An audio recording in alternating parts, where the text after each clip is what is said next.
radhiyallahu ankum wa qala radhiyallahu anhu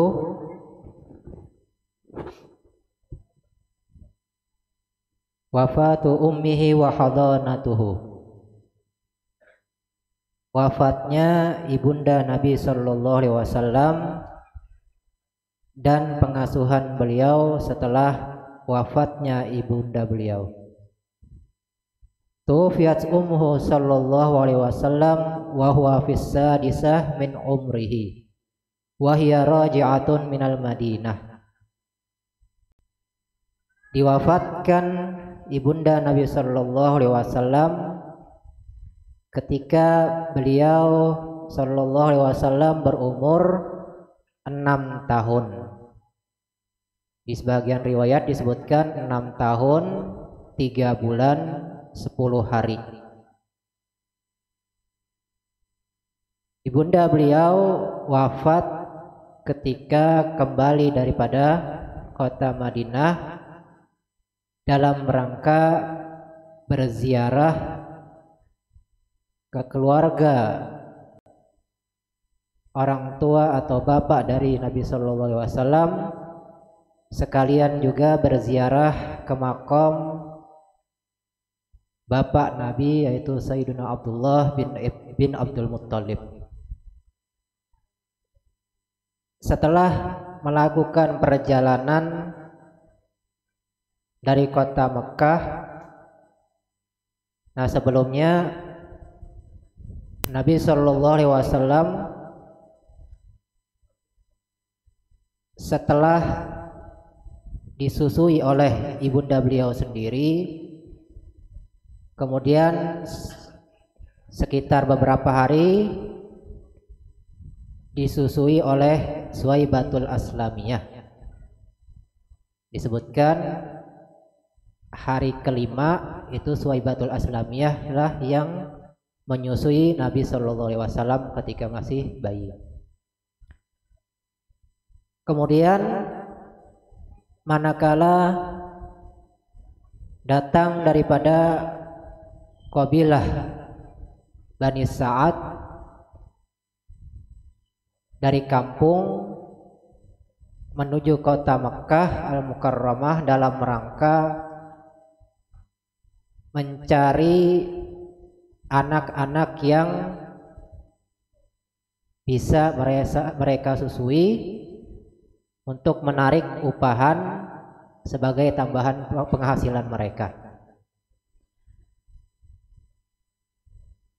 Kemudian dengan izin Allah Subhanahu wa taala,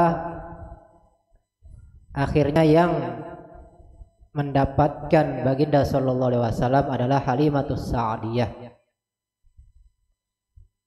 yang mana Sayyidatuna Halimatus Sa'diyah beliau mengasuh baginda Nabi sallallahu alaihi wasallam sampai kurang lebih 4 tahun. Yang mana diantaranya ada terjadi peristiwa dibelahnya dada Nabi.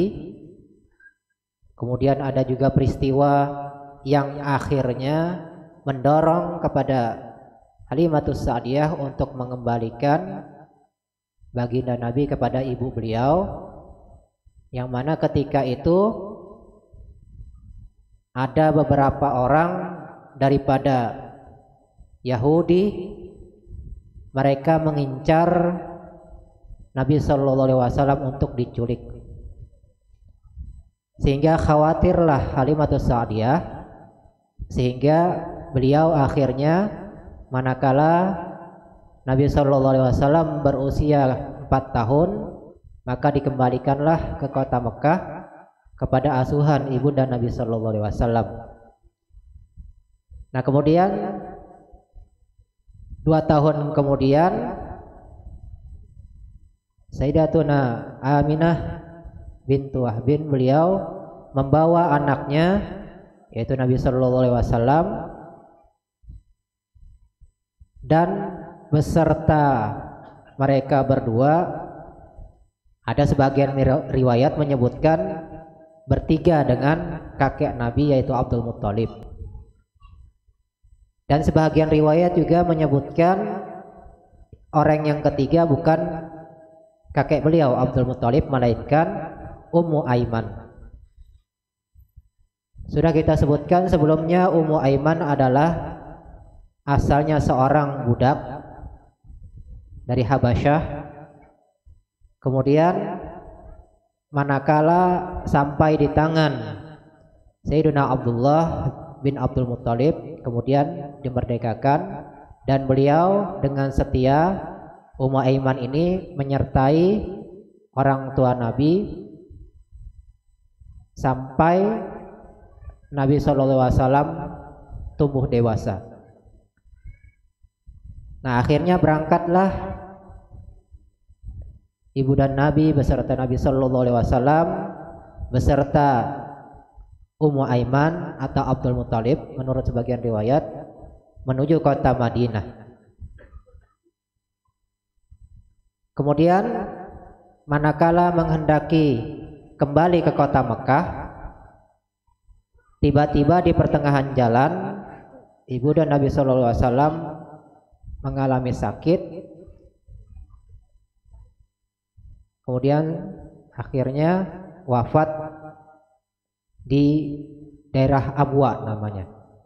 Jadi antara Mekah dan Madinah ada satu daerah yang namanya Abwa. Nah, disitulah dimakamkan ibu dan Nabi Sallallahu Alaihi Wasallam. Kemudian akhirnya setelah beberapa hari di Abwa, akhirnya Nabi Sallallahu Alaihi Wasallam beserta Ummu Aiman dan menjadi asuhan daripada Ummu Aiman selama dalam perjalanan menuju ke kota Mekah.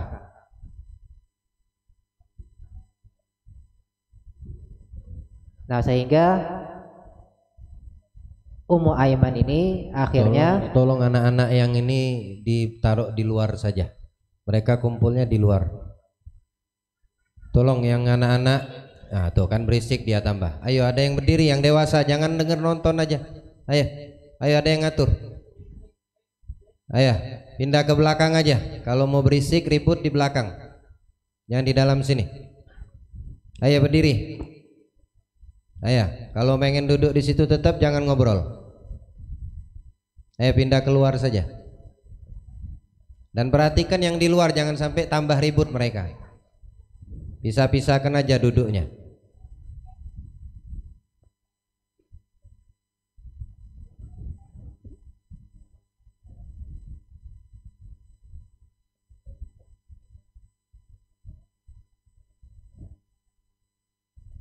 akhirnya setelah beberapa hari di Abwa, pulanglah baginda Nabi SAW beserta Ummu Aiman menuju ke kota Mekah.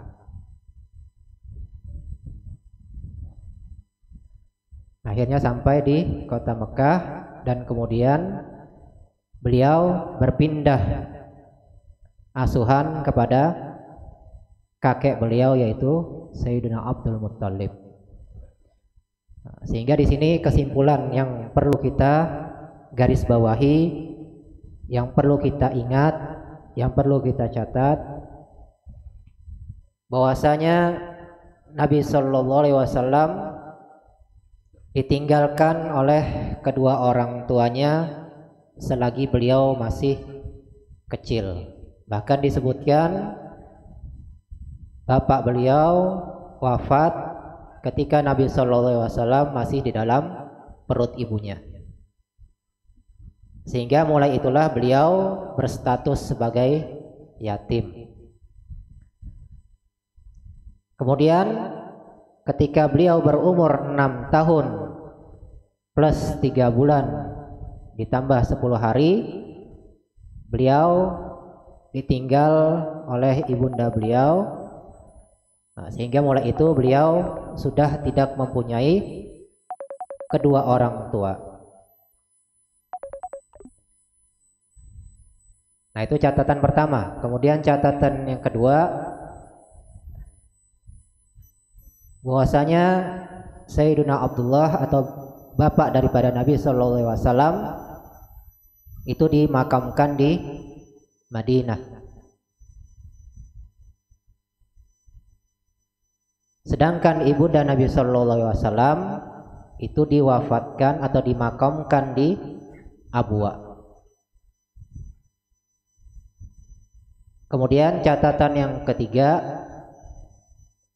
yang akhirnya mengasuh baginda Nabi Shallallahu Alaihi Wasallam selama dalam perjalanan dari Abwa pulang kembali ke kota Mekah adalah Ummu Aiman, yaitu pembantu daripada orang tua Nabi Shallallahu Alaihi Wasallam, yang kelak Ummu Aiman ini akan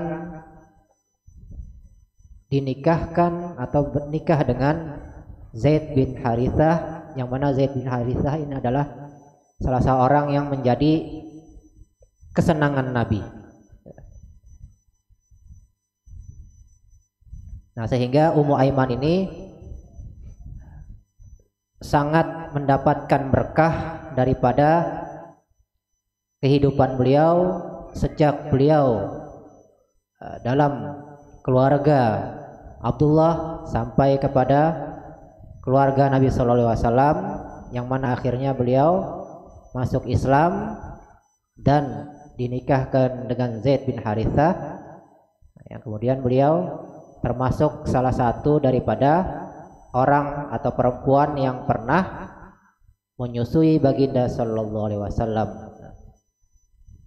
Nah, itulah diantara kesimpulan daripada peristiwa wafatnya ibunda Nabi Shallallahu Alaihi Wasallam dan pengasuhan beliau oleh Ummu Aiman selama dalam perjalanan pulang dari Abwa menuju kota Mekah. Nah, mudah-mudahan kita bisa mendapatkan pengetahuan yang banyak dalam rangka menambah-nambah pengetahuan kita, pengenalan kita kepada junjungan kita Nabi Shallallahu Alaihi Wasallam, sehingga bisa menambah-nambah kecintaan kita kepada beliau dan bisa mendapatkan berkah kita selama dalam hidup kita, dan kelak di hari kiamat kita mendapatkan syafaat beliau dan bisa berkumpul dengan beliau di akhir kiamat. Amin ya rabbal alamin. Itu dulu yang bisa saya sampaikan, kurang lebih mohon maaf, wal afu minkum, wallahu subhanahu wa ta'ala alam.